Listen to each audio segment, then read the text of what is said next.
This week, on this Thursday, there is a little known Jewish holiday that's taking place, but one that Israelis take very seriously.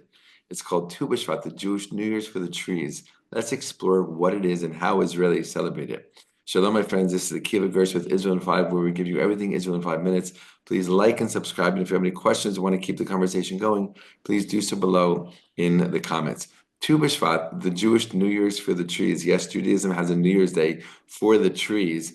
In ancient times, it was basically a tax holiday of sorts. It was a way to separate one year from the next in terms of the tithes that Jews in ancient Israel and even today were obligated to give from the fruit that they harvested from the trees if those trees grew in the land of Israel.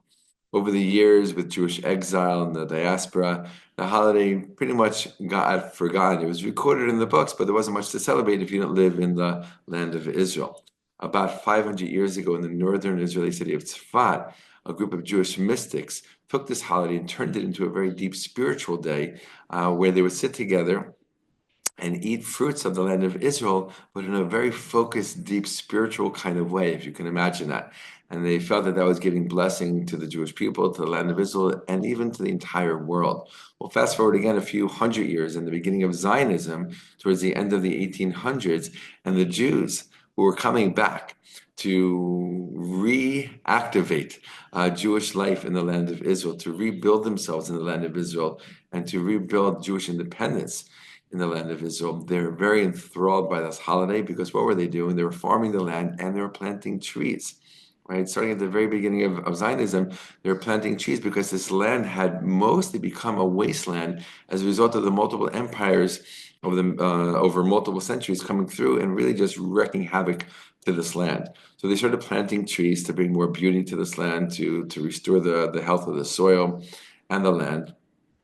And they kept planting trees decade after decade after decade. To date, since the beginning of Zionism, about 140 years ago, more than 250 million trees have been planted in Israel. It's an amazing thing. And while you can plant trees any time of the year, and people do, on Tu B'Shvat, it's a very special day.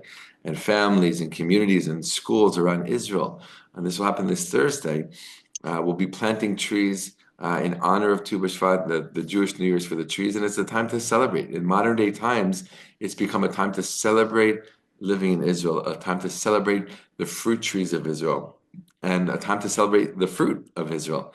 So people will get together in addition to planting trees, maybe in their backyard or community garden or in the courtyard of a school. They'll get together with their families, their friends, their community, and they'll sit together and they'll have a whole meal.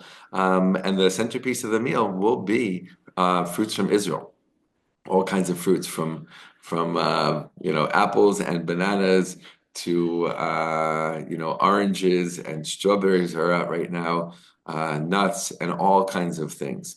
It's a real celebration. People usually drink wine at this meal, invite people over, and really celebrate the New Year's of the trees. But connected to that and very much integrated into that in modern day times is the celebration of the Jewish return to the land of Israel and the Jewish people regaining and rebuilding their independence in this land. So it's a very, very special day. It became, again, it went from a tax day to a mystical day to a Zionist celebration to a real modern day Jewish celebration of our deep connection to this land and celebrating the fruits that come from this land. It's not a holiday like other holidays like Rosh Hashanah, Yom Kippur, Passover. It doesn't have laws to it. It's all just very open and creative, which is a unique thing in Judaism. And so I think that's why so many different kinds of people in Israel, so many different kinds of Jews really connect to it, really have a good time with it, and really love celebrating it. So this Thursday, wherever you are in the world, maybe keep that in mind, maybe grab a fruit, take a bite out of it, and think about the land of Israel, and think about the amazing times that we're living in right now, right? The miracle in front of our eyes of the Jewish people returning back home after 2,000 years. All the best, my friends, and be well.